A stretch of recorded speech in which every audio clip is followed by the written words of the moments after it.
Yes, man. What's going on? What's up? All right, so what are we looking at here? Uber. Uber's holding its stage 2 breakout right now.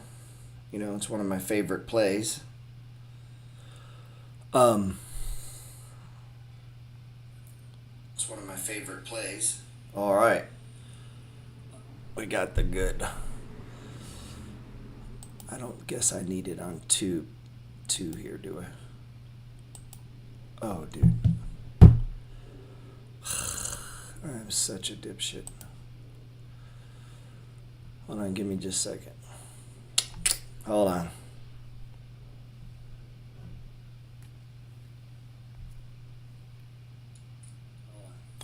Okay, we're good. I thought I killed the fucking video.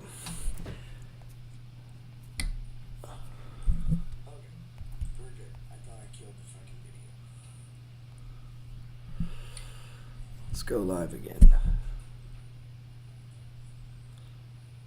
Alright, give me just a second here. Too much technology, man. I've been trying to do, I'm doing this campfire real estate project with my real estate buddies, and appreciate that, Tony. Tony said hit the like button. Appreciate that. So I've been trying to head up the podcast section for us, and it's different than just me. Me and I podcast alone. This is going to be with 4 guys. So obviously more shit to do, more technology. Let's hit the live button there. So I've been working on all that this morning and my brain hurts, man. Trying to connect 4 people at 4 different locations, and then to be able to pull the audio at the same time and then upload just audio that's been edited to Spotify and just the video to, what's up, Mike? The video to YouTube. And Victor says, thanks GP for the life guidance. I'm at a car dealership, pulled out my laptop to hop on this live. Man, I appreciate that, bro. What's up, Steven? All right, so we see a lot of the good names here, man. Appreciate you guys. If you're not in Uber, I'm jealous. This is a good spot to get into Uber. If you're like me and you got a bunch of Uber, maybe at some point you got to say fuck. And sometimes people ask me that, like, man, I got a bunch of this stock and it went lower. What should I do? And, listen, if you think it's worth a lot more, just because it went lower doesn't mean you got to participate or you even got to do anything. So don't feel like you have to make a move. And one of the things that I do in that situation, I want to take advantage of the price bit, but maybe I don't have a lot of money. I mean, just buy a share. Like buy one. I mean, that's not going to do a lot, but if it stays down for a year and you did that, it could. If it just stays down a few weeks, obviously it's not going to help you much, right? So just something to think about. You're going to get in those spots in life where you're just not in a spot in life where you can take advantage of the sell-off. Maybe you got something else going. I have this problem all the time. I'll be doing real estate and I just don't have the money to do things I would want to do in the market. You can't always do both. And there'll be times and seasons in life, and then maybe that's when you trim something to add to something, and that's where trading skills can help you when you don't have money. And sometimes you can just trim a little, man. Trim something, to add to something. So this is Uber. If you're not in it, I would get in it. At least get a little. If you're in it, man, it sure feels cheap here. And this is a stage 2 breakout we're seeing. It started to run, but today being Friday, we got a nice box here, and the moving averages just crossed. It kind of makes sense. I mean, although last Friday, if you remember, we got that beautiful rally into the close. What was that? What's today? Friday, Thursday, Wednesday, Tuesday, and then there was a holiday. So we had that nice follow through last Friday. Man, sure would have been nice if they would have continued that, but it's not happening. A lot of negativity in the market. But don't forget, man, the market climbs a wall of worry. So obviously Uber's one that I'm watching close. There's obviously a bunch of them, but I'm just talking about some of the ones that I'm most interested. CRM, while it doesn't pay a dividend, I have it in my buy and hold account. I do believe one day they will pay a dividend. This sell-off's been relentless. It's just in the wrong sector, at the right time. And it keeps going down, man. But now we've got this nice breakout. And, man, it's really been a big move from 155, I think it got to. And, if you're following the money flow, our buy signal was right over in here, right? Just right there in that little thing. Of course, we had one up here too, right? And so you'll hear me say, I may not be able to buy that. I'll buy the bottom, but I may end up buying more than one bottom. A lot of people will put out, well, you can't pick tops and bottoms. Yeah, you can. You can. They do look the same. The formations are the same. It just may not be the bottom, but if you buy the bottoms, you'll buy the bottom. So, what do we think it's worth? I don't know. They got targets of north of 235. I definitely think it's worth that. I mean, so I'm down a little bit in it. I think like 20% if I was being... but this nice little bump we've had here, and this was a zone to add a couple shares. It's an expensive stock that makes it kind of hard for people to trade. I get it. Another that I've really, really liked, it just can't catch an environment where it's a good stock to own, and that's been Hasbro. I like the play. I like the company. I think it's well managed. If you go read on it, they produce a product everyone needs. What's up, bro? What's up, Matt? And they produce a product that everyone needs. But combine inflation with supply chain, with all the other, with the overall market. So it's just everything that could go wrong has gone wrong, but this is one I really like, 5% dividend yield. I'd be surprised if it stays 5%. I think Morningstar has it undervalued by like 45%. This is HBI. Now, my man mentioned Hasbro. I've been in Hasbro for a while. This is a new one. This is one we added last year. All of these have been buying zones, obviously. And if you just, this is a good example of what I try to teach, these stage one ideas, that if you're an accumulator, that would have been one. Here's one right here, right? As we go back. Now, the thing about this that confuses people when they first get into the stock market,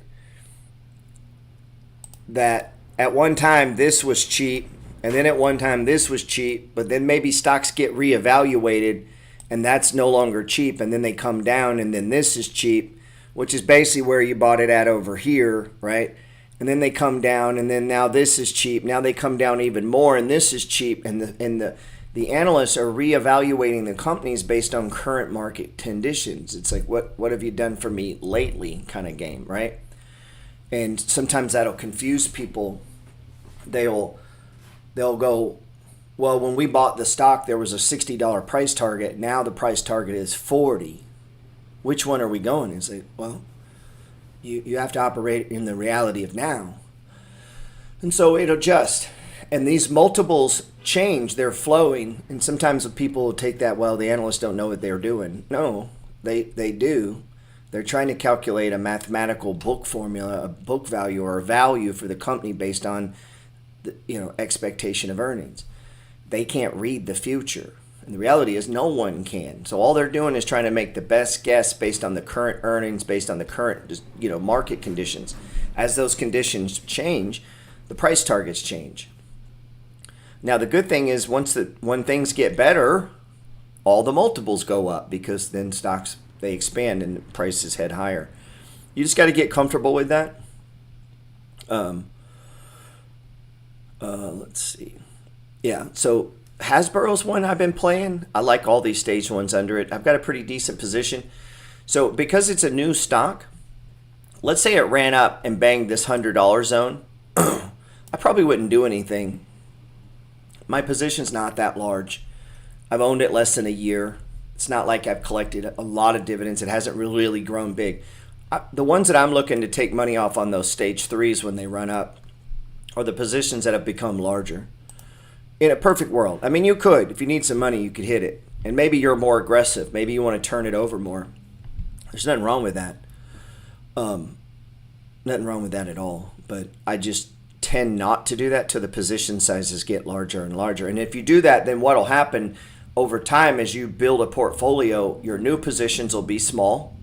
The ones you've had for 2, 3, 4, 5 years will end up being larger due to the nature of compounding, due to the nature of you adding on stage ones, right? And over time, you'll have these positions. Like, I think my BX position at one point was like $55,000, and I started it with $4,000, like years and years and years ago.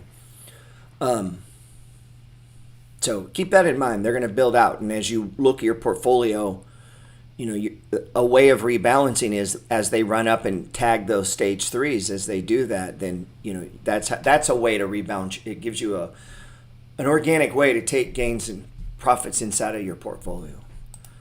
I like Hasbro. Not a top play for me right now, but I do like it. We went Uber, and what we say for Uber basically counts for Lyft.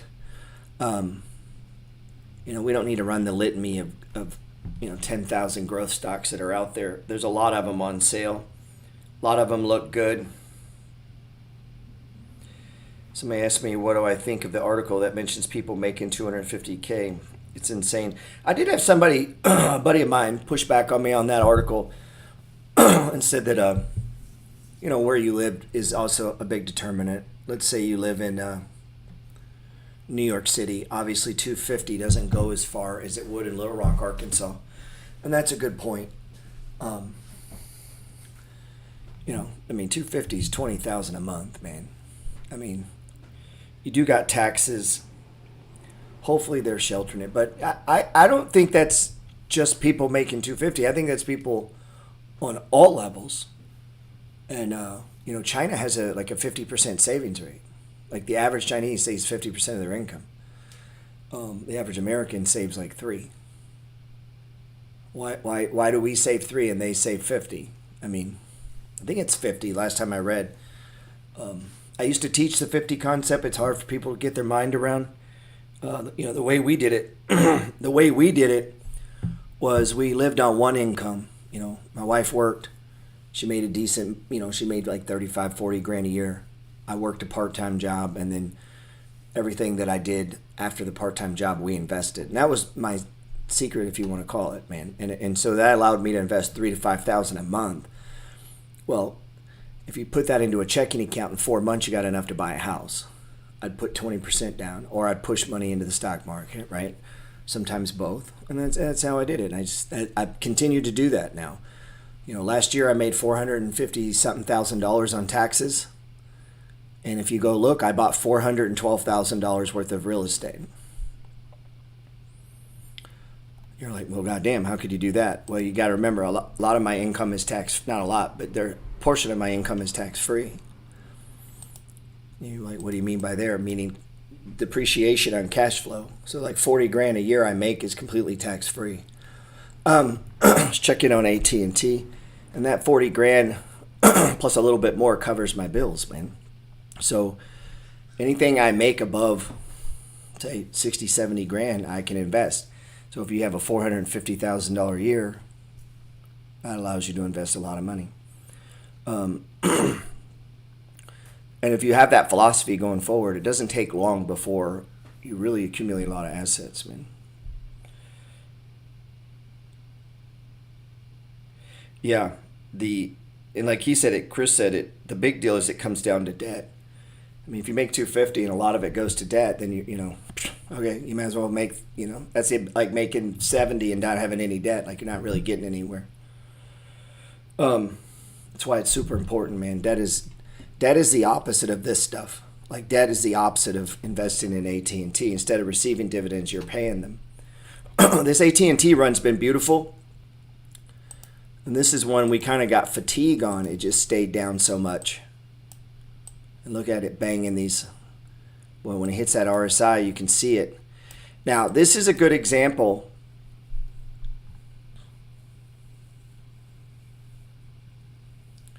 Yeah, that's cool. My man said he's trying to do that. My only fear for your girlfriend is that you bail on her. But mine was a girlfriend when we first started it, so I have to remind myself of that. But that strategy works really well if you can get somebody on board with that. This is an example of when it hit the 70 RSI right here, AT&T, it was still way undervalued. And so, what do you do with a stock when you have a breakout and it runs up and it hits the RSI, but it's undervalued? As a trader, you don't really give a shit about that. Your money's here to here. There's your target previous high. It banged it. You're probably looking to get out. Now, with the money flow, if we never crossed over, which we had a very couple spots right here where it was about to cross over, probably would have been stopped out as a swing trader. Hopefully not, because as I get in as a swing trade, as it hits targets and I take some off and I take some off on the RSI, I should be down to about half my shares, and so I can be a little loosey in here with this stop and stuff. Just something to think about. But as a buy and holder, we do care about value, right? So if you're trading as a swing trader, you don't really give a shit about true value. It doesn't matter. You're playing short-term momentum. You're playing the moves, the technicals, right? As a position trader, so I'm trying to adjust this camera. As a position trader, my trade stays intact until I hit what I believe to be true value. Now, value can be adjusted. We said that at the beginning. They could reevaluate Uber. Maybe Uber ultimately only ends up being worth $42. Okay. And what will that mean when you get there? Well, it didn't work out, and we have to reevaluate when we get there, because sometimes it don't work out. Like, that's just the way it works, man. And as traders, flippers, investors, we got to know that. But as an investor, if it's banging the RSI, I really don't necessarily need to do anything, but I could. If I wanted to allocate that money to better deals, you could take some off. But you see what happens. It just runs up and does another one. Well, what's the value of AT&T now? Let's see what does tip ranks give it. It's got to be closer. So let's see what does tip ranks give it. $23. That's not a lot of upside, man. 10%. So it could go a little higher. I would be way more inclined to take some off here than I was on this one. Because why? This is a whole nother, 3, 4, 5% higher. So something to keep in mind. As you get closer and closer to that true value, I am definitely more interested in trimming on these extremes than I would be. Some stocks can run up on an extreme and they're still 50% undervalued. Well, I'm probably not going to respond to that extreme. I'm going to assume it's going to work it off and then head higher again. If it's that undervalued, assuming market conditions are good, man. Steven said he needs to tell his wife we need a girlfriend. That's funny. Let's see. What's up, man? All you guys in here. Yeah, so if you're on Instagram now, I'll save this over on YouTube, and we can do it. So, I wouldn't be accumulating AT&T here. I'd have no interest in that play. USA was a new ad. One of my favorite picks right now. It's still undervalued. I don't like buying, maybe I would in here. Really, this was my breakout day. It's not that far away. You can still buy it. 10% dividend yield. It's leveraged to the market. It's also leveraged to technology. It's an interesting fund. It tries to return 10% of the fund's profits every year in the form of income. Now, there could be times where you're getting your own money back, and that seems to confuse people. There's people who, I don't like that. Well, that's kind of how all investing works. Like when you buy something with money and they hand you money, you're getting your money back. It's just how they report it on taxes on your K1. So this will issue a K1. So what they're hoping is to outperform the market. They leverage themselves. They have some high yielding stuff that throws off income. They're going to move with the flow of the market, but what they're hoping is to outperform it and then distribute that extra gain in profit to the shareholder. And so it's like a leveraged, it's a little bit like a leveraged index fund in a way that pays a nice dividend. So if you're retired and you had $1 million, if you were to put the $1 million in this USA fund, the goal is they're going to try to pay you $100,000 a year. Plus, it's going to go up and down with the market. So if you look at this pattern here,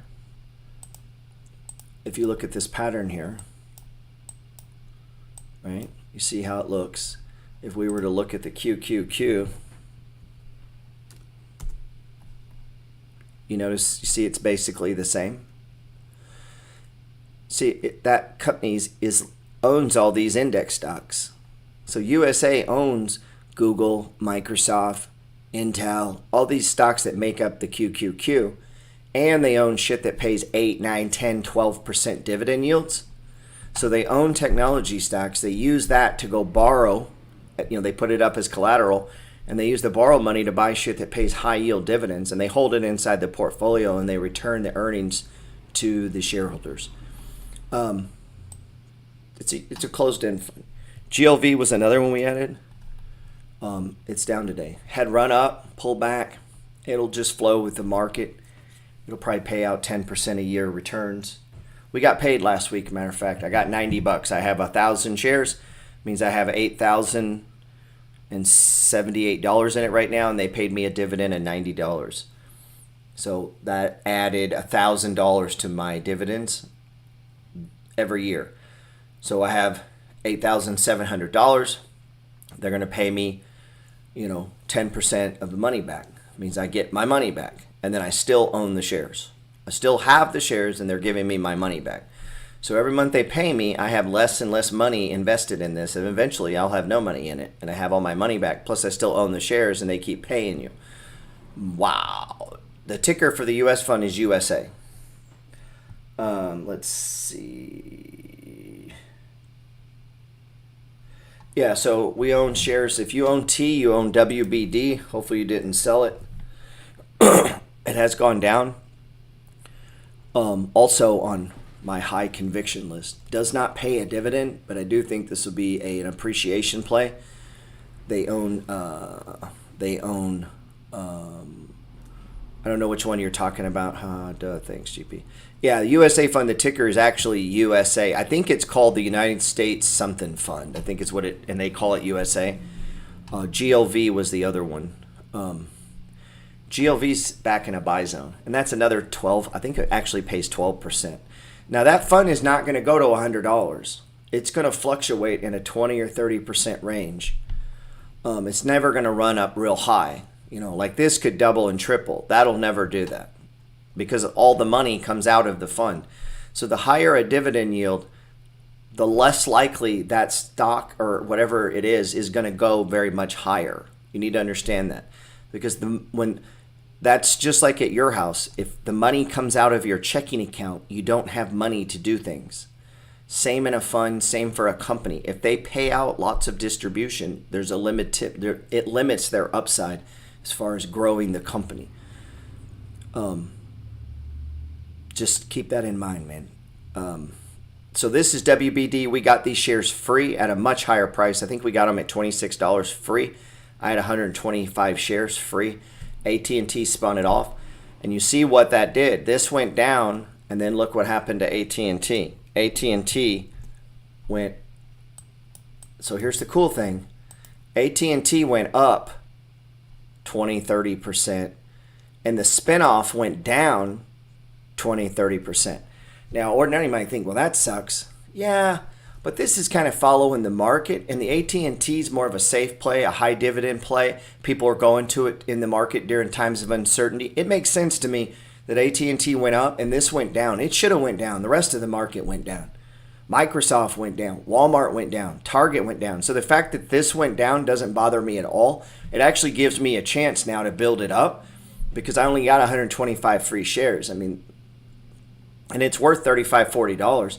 And now I have a chance to buy it at half price. So this is a good thing. And we got a solid stage 1 here. And we're, if this isn't your buy and hold, there's really no rush on this one. And it can easily get back up in this 29 range. So if you're not even in it, you might consider it. It's a content play. They make content. They own HBO, they own CNN, they own all this shit. So, they're just one show away from killing it again. So we'll see. Small time real estate asked me, do I drip those? Currently, yes, I am dripping them. I might not once the market, I don't know. Like, I'm currently dripping them. I usually do that as default. I picked up IT and USA. I was trying to get a $90 or $100 from each, ideally. And that'd be $200. I was trying to get a $200 little payment every month on those two, and just let that drip into my account, and probably set it to cash. Once those take off, I'll turn the drip off. Once they take off, and I should turn it off for USA probably because it's taken off. I don't want to buy those higher. I want to buy those lower. So as a general rule, those type of things you want to buy on sale. Other things like that would be like, stuff like AG&C, which is a mortgage REIT. You want to buy those when they're cheap, not when they're expensive. If you go back and look over its lifetime, this is super important. This is about the high of its time, and this is about the low of its time over the last 10 years. So in 10 years, AG&C's done, minus this ridiculous COVID. You're going to get these every so often in life. Those that terrify people. But these moments where it's come down like this, these lows, this was back in 2012, dude, 13. And they were fucking with interest rates, and it came down. And you see it comes down, and it goes up, comes down, goes up, comes down, goes up, and comes down. This thing will never be a $25, $30, $35, $40 stock. You need to understand that. It never will.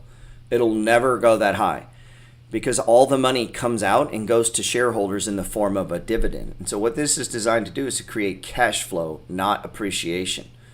So if you getting it up in here and you own these and you look at a weekly chart and the RSIs are banging, you need to be looking at liquidating or downsizing your positions in these type of funds. That is not when you want to buy it.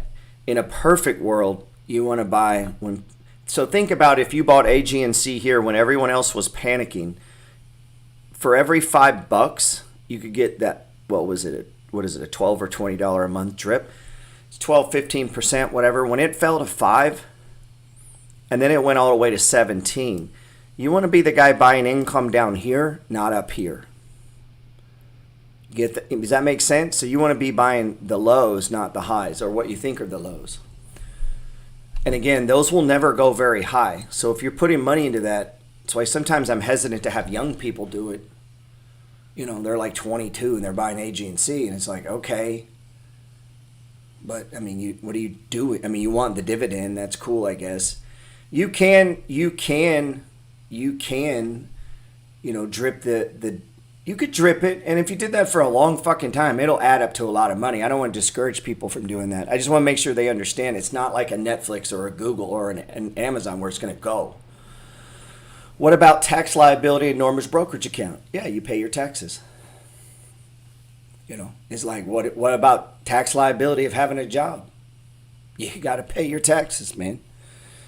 If you make money in America, you pay taxes. Right? I mean, so yeah, if you got it in a regular brokerage account, at the end of the year, you're going to get a K1 or whatever they call it, the B10, whatever the hell brokerage statements call it. You're going to get a form, and it's going to total up how much they paid you, and you're going to owe a percentage, usually like 20% on taxes.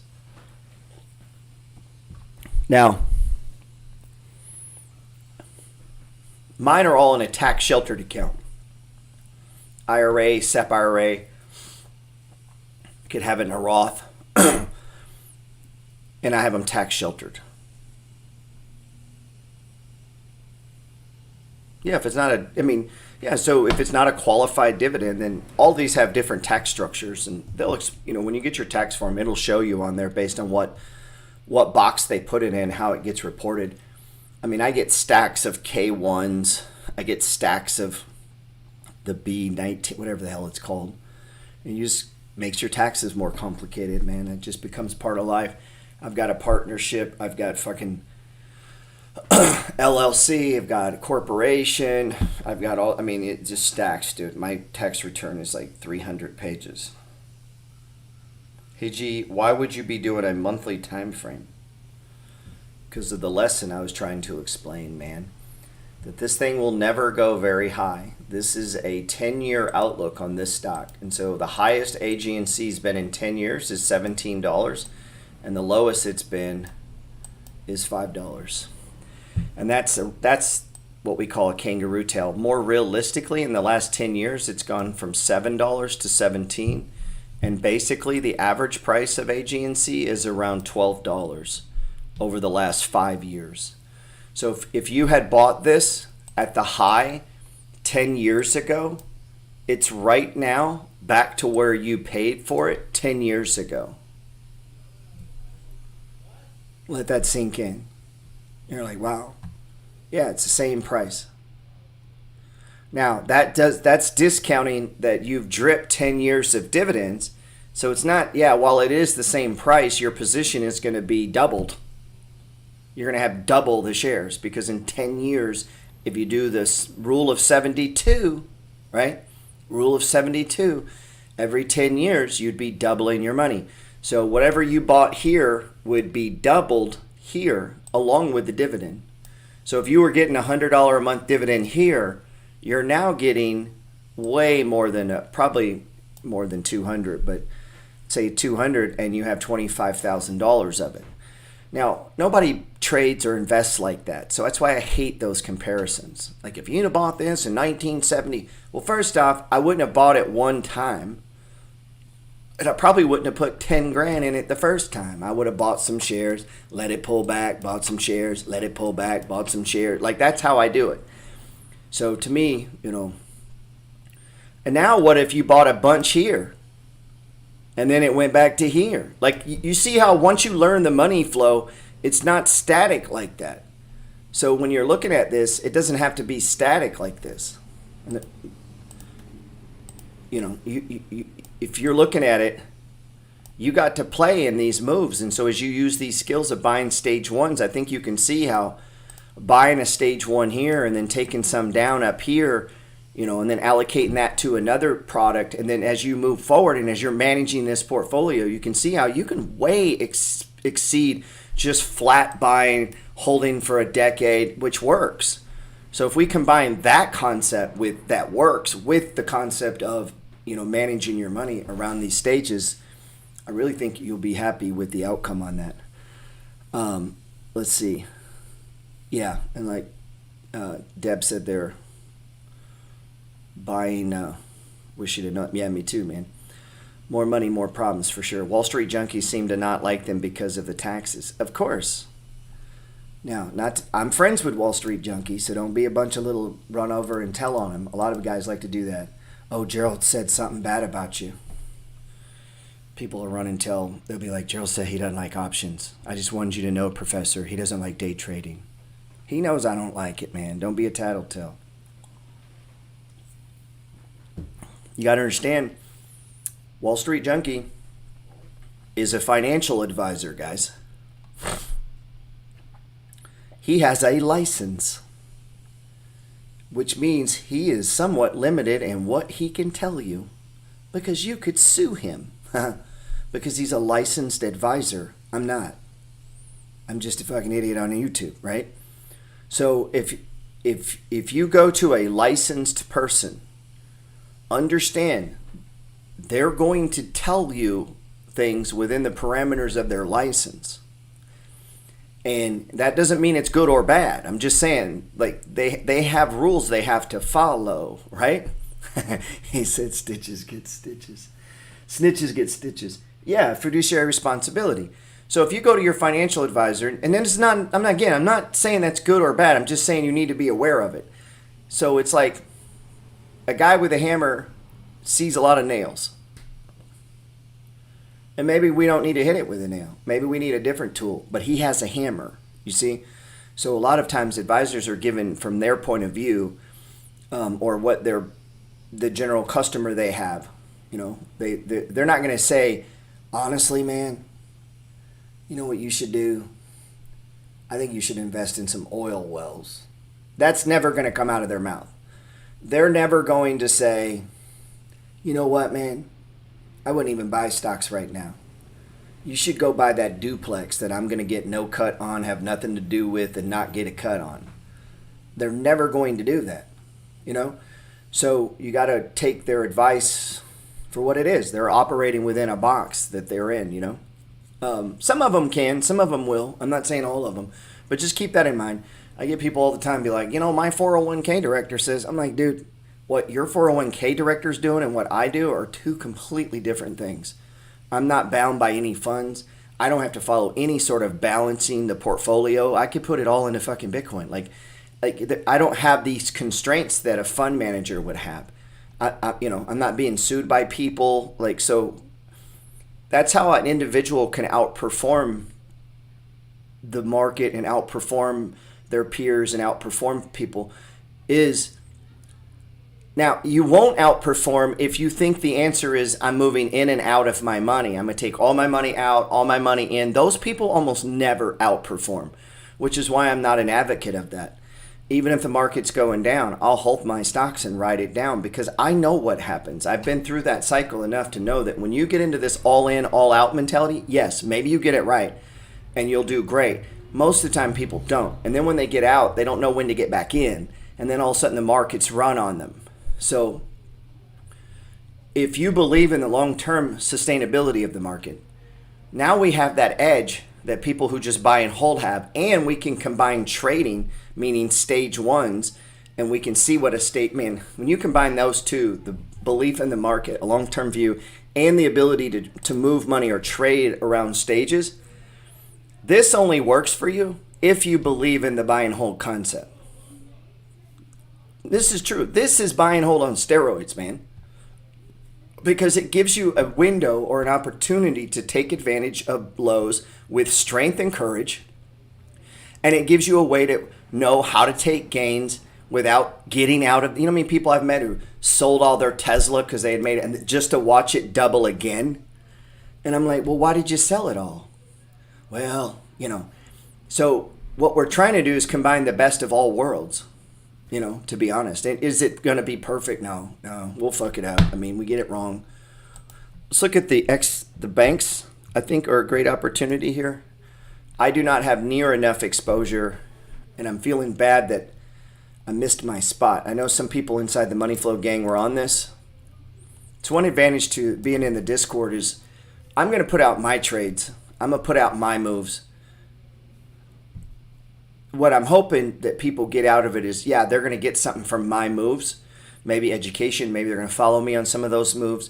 But ultimately, at the end of the day, they know why I'm making the move, and that is the most important. And they can, if they ever leave our group, they know what to do. Hopefully, that's not the case. Hopefully, they're getting something out of it by being around like-minded people because there's other people going, hey, check this stock out. And I'm not in that stock, and it could be a great stock. And so there'll be people within our own Discord who may outperform me because they use the money flow on the right stock at the right time. Does that make sense? I mean, you could use the money flow and outperform me. And sometimes people think like it's like, well, if your system is so good, Gerald, have you outperformed? I'm like, bro, you could 10x the market if you pick the right stocks. Like, you know, and I have guys I get them every day, DMs of people like killing it, and they're doing way better than me, and it's not. They just picked the right stocks and it broke out. They bought the stage one, they bought the breakout, they set their target, and the money flow worked exactly like it's supposed to because the money flow is not about one particular stock. It's about the movement of the market, man. And so if you have the ability to track companies, the ability to think, the ability to open your mind to receiving ideas, fuck, man, you might be picking all kind of ideas that I'm not seeing because I don't work where you work. I don't interact with 3M, you know, Xerox copiers. I don't interact with Cisco Foods. I don't interact with the trucking companies that you use. The other day, a guy sent me a thing on Uber. And he's like, hey, we're using Uber Freight now. We're using Uber Freight now. And I'm like, oh yeah? And I go, Uber talked about Uber Freight. And he's showing me screenshots of the company, what it looks like. And I was like, cool, man. I don't use it. I don't know. He uses it every day at his job, man. Like they're going to that.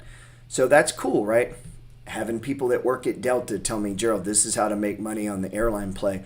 Delta has to buy all of these parts. Here's the people that survive, supplies the parts. And that stuff is just networking, opening your mind. I don't know how to teach that. That's what, just inside our Discord, there's 450 careers.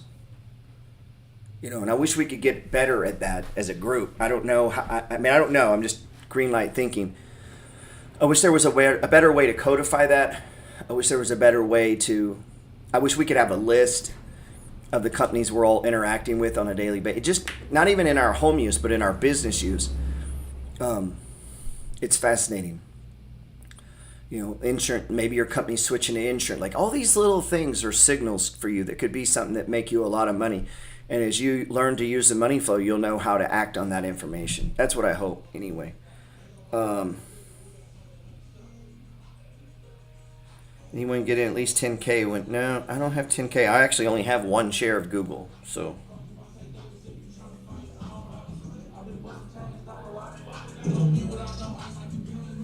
somebody's jamming. I can't separate buy and hold divs from trades in my brokerage account. So I need to do it on stock charts.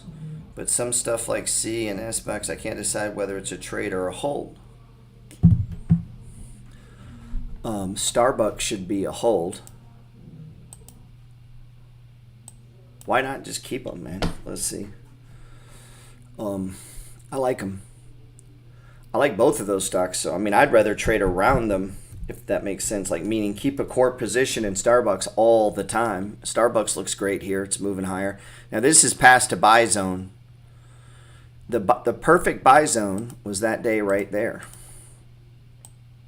Right? That's your stage 2 breakout. And this is where you want to buy, man. This is where you don't want to buy the next day or the day after the day after. That's sloppy. You want to follow charts, and when you see this coming, and you should have seen this coming over here. Like it gave you a week's heads up. It ain't sneaking up on you, man. No stocks are sneaking up on you. They've been telling you all fucking lifetime. Like you just go back and look. It told you yesterday, the day before. Boom, 4 days creates a box. Boom, now all of a sudden we got a stage. We got a pivot point. This is what the money flow is doing, man, is it's trying to bring, some sort of order out of chaos. Even if the patterns aren't picture perfect, it's bringing order out of this chaos. And then we start going sideways, right? Now we're heading up. Yeah, I only have one share of Google. And the reason, I'm going to be honest, the reason I bought it is now with the split coming, we're going to be able to get some more shares on a really expensive stock. Even at split, it's going to be high. So if I could get at least one, by then I think it's going to start to recover. We're going to be up 20, 30%. I can sell a piece off and keep Google. So that's the one time that I think the split made sense. Let's see.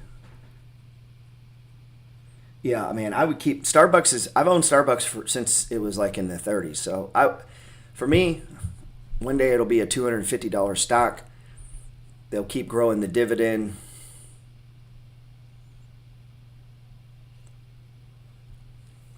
I've not sold any ARK, but I'm having trouble pulling the trigger on buying more.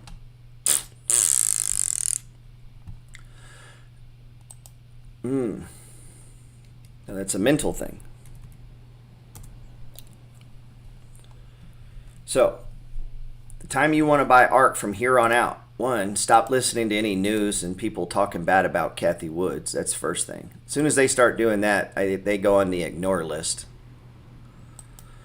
Anybody fear mongers, I cut them, man. Like I try to cut it off in everyone around me. Shut the fuck up. You don't know what you're talking. You guys have seen it. I've lost friends on Instagram over this. Like, I don't care if it's my mother. Right? Protecting my financial mind is super important to me. I can't let fear in there, man. I don't. I refuse. So if people start talking fear, coming crap, I just cut them off, man. Go away. And you're like, yeah, but what if it happens? Okay, I'll handle it then. But worrying about some shit that hasn't happened before it happens don't make sense. I'll just wait till it happens and worry about it then. If you believe in Zen, if you believe in the power of now, what's his name? Ectol, you know what I'm talking about. The dude wrote the book, The Power of Now. If you believe in the power of now, meaning trading in the now, living in the now, enjoying yourself now, being rich now, that's the money flow. Money flow is about the now, right? We can only do what we can see now. And so irregardless of how things look in the now, this is a stage one. I buy stage ones. So if I predetermine that, when a stock like ARK, I mean, do you really in your heart of hearts believe Roku, Shopify, all these stocks are going to zero, the world's never coming back, everything's going, I mean, do you really believe that? Because every time I've heard that, that was the wrong play, man. You know, it was the wrong play. All of my adult life, when things got cheap, the play was to take the other side of that, man.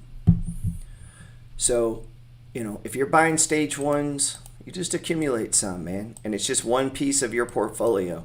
And guess what? As you do that, when this thing starts to turn, it doesn't need to go back to where you bought it to get your money back, man. It'll probably happen like right around in here. So keep that in mind, man. And yeah, totally. That's a good book, man. It's a little hard for a lot of people. Shit, it's hard for me. Yeah, so what Paul said is a good point here, man. This is a super good point. I was explaining this in Discord yesterday or today. I don't know. Like, I have a lot of money in Uber, man. I mean, how much money do I want to keep committing, even though I believe in it? Like, same thing. So what I do now is I just buy like a share. Fuck, it's a stage one. Let me get one. And then maybe the next day I grab it two. And then one. Like, it's not that big a deal, you know? So maybe on this stage one, I only put in a couple $100, all said and done over this couple weeks, no big deal. If we come up, I wish I'd have put more, but it don't matter. I think we're going into the $45, $50, $60. So I don't need to pressure about it. And honestly, I like your move of not buying any versus having sold it, bro. I'm going to be honest. So I'm proud of you for not selling it. And it's good that it's ARK. It is a fund of funds.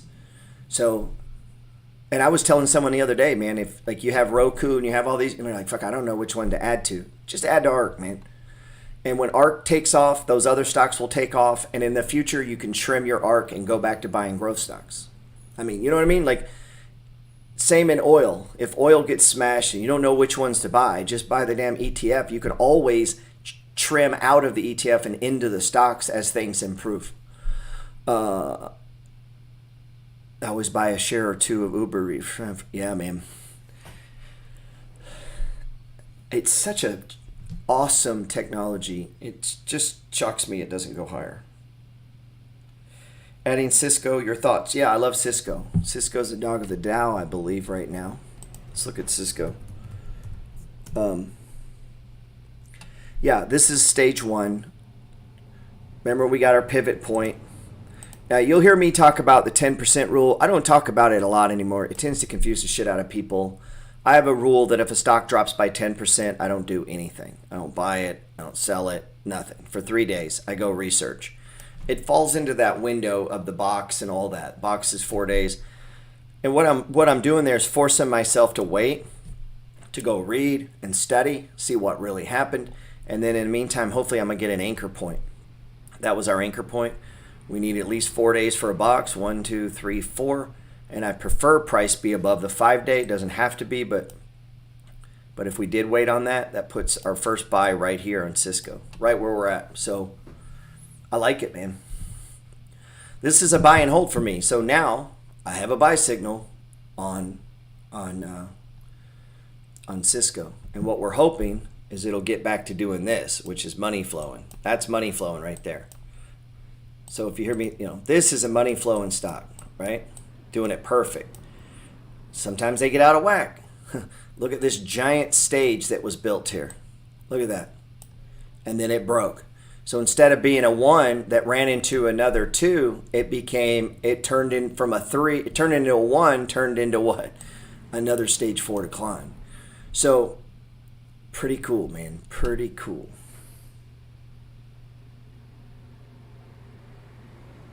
Yeah, a lot of people on Starbucks. I think we're not going to be sad on that one. I think we're going to be okay. They always got problems though, right? We got the union problems, we got inflation problems, we got the cost of fucking coffee, we got the fact that it's a growth stock while simultaneously being a dividend stock. So a lot of problems for Uber or Starbucks, but I think they're all workable. Those guys are smart.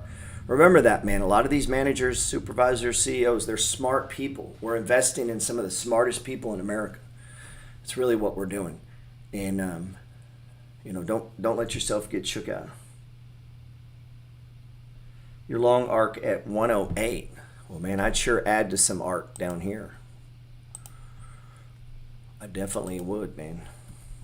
Before I go on, let me see. What's the price of arc? $43. Yeah, man. So, and the reason being, obviously, look at Shopify. I mean, look at this, dude. It was an $1,800 stock. Now it's a $300 stock.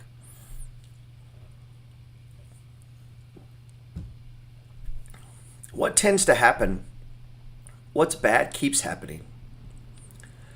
It just keeps happening.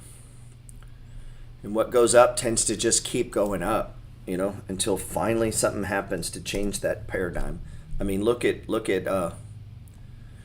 we are about to hit $100 on, the high on Exxon was $99.60. We almost tagged 100. Yeah, and Shopify's going to do a split too. I mean, I wonder if they even need to do one now. Where's CVX Chevron? Jesus, Chevron's at 180, man. Incredible. Made a bunch of money on TPTX today on BMY buyout. Don't know how it will affect BMY, but maybe something to watch.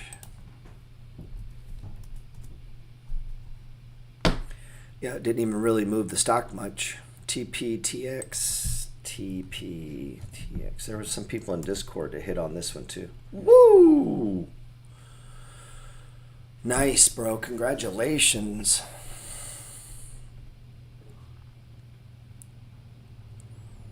Nice. I think, yeah, there were a few people in Discord talking about this too, man.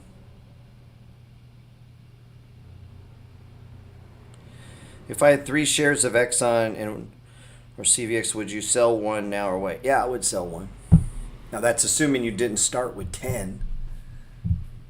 You understand the difference? I mean, if you started with 10 and you've been trimming it, now you're down to 3, I wouldn't sell it. But if you have 3, I would sell one, because I did that. I had 300 and something shares. Now I'm down to 250. I sold 50 along the way. And I like to sell in increments of 3.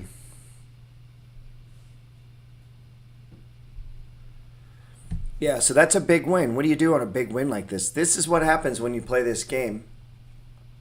Now, I hope you close this out. There's no reason to keep holding it. When these things pop on a buyout, you're done. Get out. Because it'll sit at 74 for the next 3-4 fucking months. Just 74, 74, 74 every day. So take the money. Eventually, they'll exchange it. They'll give you the cash and it'll be over, but there's no reason to hang around in these. Sometimes people hang around trying to catch an extra $1 or $2. It's like, man, take the win and go. We've had that with several now.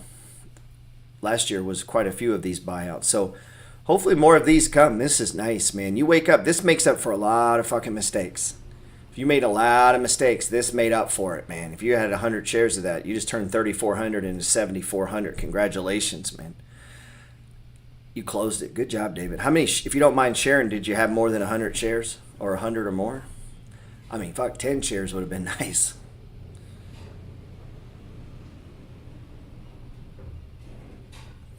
Yeah, Major Mills just says, older me is annoyed at younger me for selling any of my shares of FANG after the pandemic. Yeah, man. Lessons learned, right? Yeah, so once you trim, for me, if I trim 2 or 3 times and it just keeps going, man, I just let it be. Just let it be, man. Last thing you want to do is stop a roll.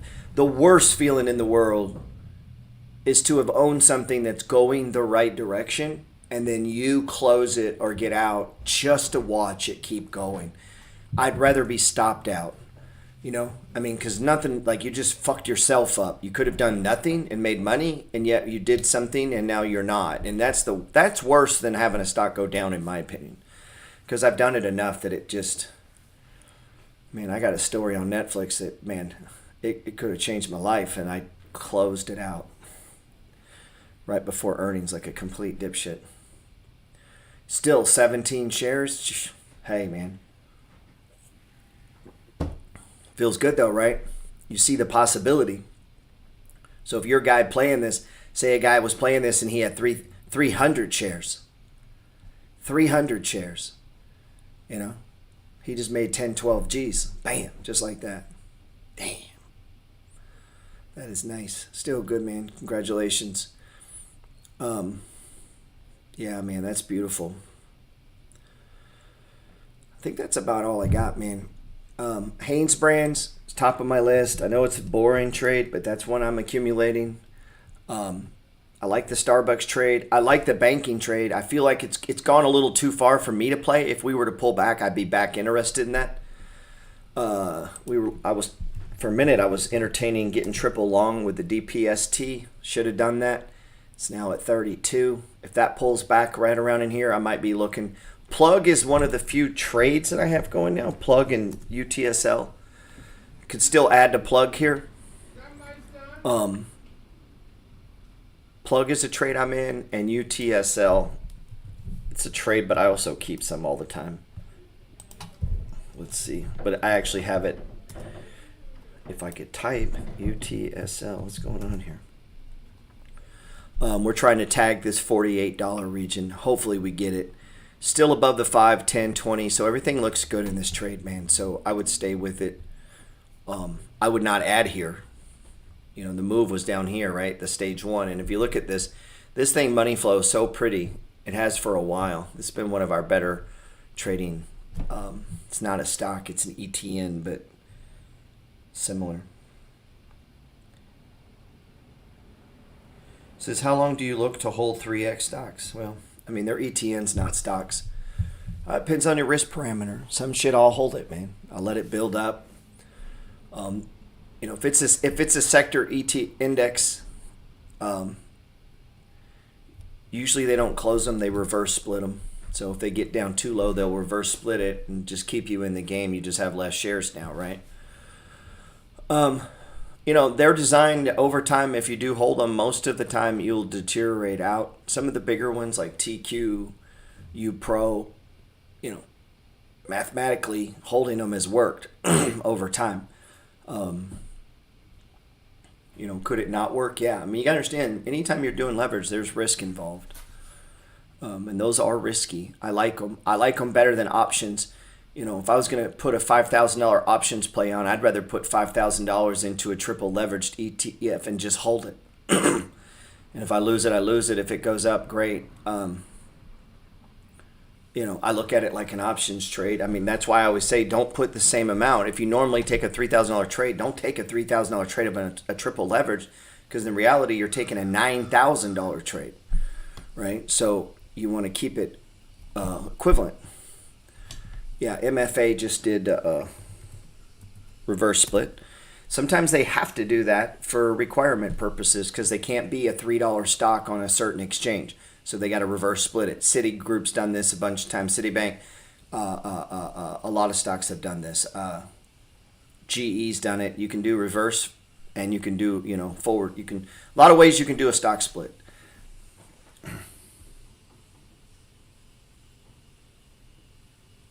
Yeah, 3Xs are designed as trading tools for trading. Really is what they're for. I will at times hold them. I've got several that I'm holding right now. The UTSL, the utility sector doesn't move enough. It doesn't really frighten me that it's going to zero. You know, I held the yen. That may end up backfiring, but that is an index of an entire fucking country. I just don't see it going to zero. Possible, yeah, I guess. You know, that's different than than on a stock. A stock could actually go to zero, and we've seen that. We just had a bankruptcy in whatever. Can't think of the ticker symbol right now, but All right, man. Cool. Appreciate it. I like the mode on the subscription better, man. No bots, no people with the ridiculously weird questions. I like questions. I just hate the weird ones. Like I don't even know if it's weird. It's just, I hate stupid ones. I think is what I'm saying. That's probably not nice to say. You know what I hate, man? I'm going to be honest. I hate, and I get it. Some people are 19 years old and they don't know. I have to remind myself all the time, Gerald, you could be talking to someone who's never traded in his life. He does not know this is a stupid question. Relax. And it'll be like, should I house hack? Yes, you should. Like, to me, these are such obvious things. It's like, a guy will be like, do you think I should invest money in an index fund? Yeah. Like, why wouldn't you? Like, yes, to me, it's like asking, do you think I should go to the gym consistently and regularly, Gerald? Yeah, I think that's a great idea. Like, you don't need a second opinion on that. Like, that's what you should do. Like, we all know that, right? Doesn't mean we're doing it. It's just, I'm sure people, you get that in all areas, and I have to remind myself, sometimes people are just new. They don't know. In their family, they've never, I met a guy the other day, no one in his family had ever owned a house. They'd never owned a house. Lived in Section 8 housing his whole life. His mother lived in Section 8 housing. Her mother lived in Section 8 housing. Everyone had lived in Section 8 housing. So when I'm saying shit to him like, well, you've grown up in real estate your whole life. Well, technically he hasn't. He's grown up in government housing where they didn't fix shit. So no, he has no basis to base value or home ownership on anything. So, my response wasn't appropriate. It is what it is, man. I get, and sometimes I just misinterpret people's questions and freak out, and they weren't really, but that's part of my content too, man. It's me freaking out. Such as me wanting to ask how to find a dividend payout on E-Trade. Can't navigate that damn app for... No, that's a good question, Ryan. Do this, bro. Don't use the app. I was telling a guy this the other day. On my phone, I log in, I go to browser, Siri, open up the browser, not the app, the browser, and I go to E-Trade, and I log in to the actual website from the phone. Like, don't use the app. And when you do that, the whole platform opens up to you, man. It's like being at a computer, and you get way more functions than that stupid app. I don't use that app at all. E-Trade app is awful. So do that, man. Log in from your phone, but use the website. It says just had to explain to a coworker about the S&P 500 index for his 401k. Hey, man, that's good of you to do that, man.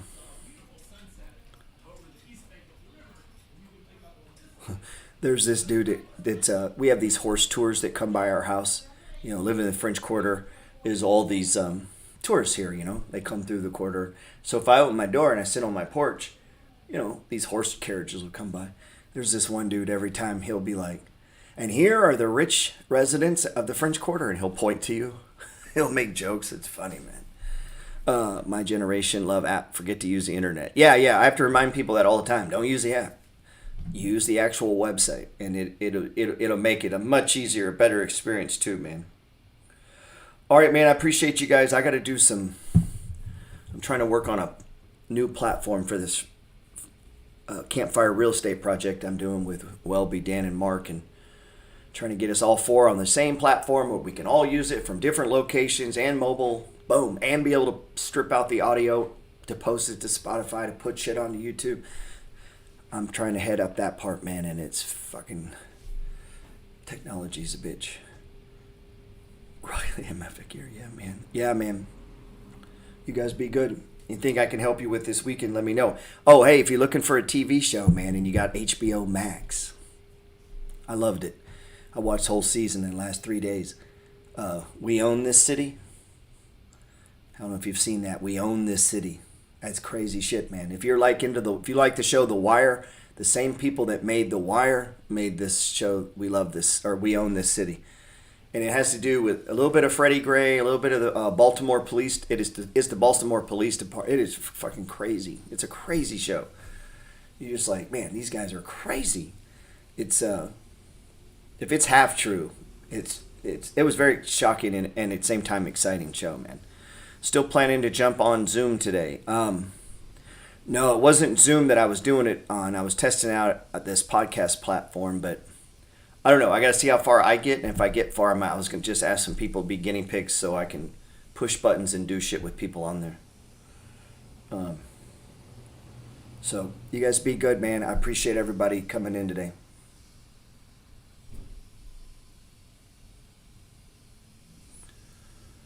Let's see. You know, the only thing about this YouTube,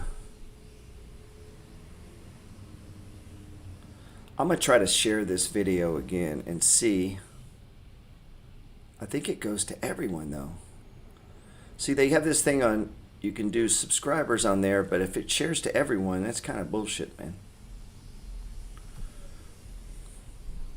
Anyway, you guys don't have to wade through this. Appreciate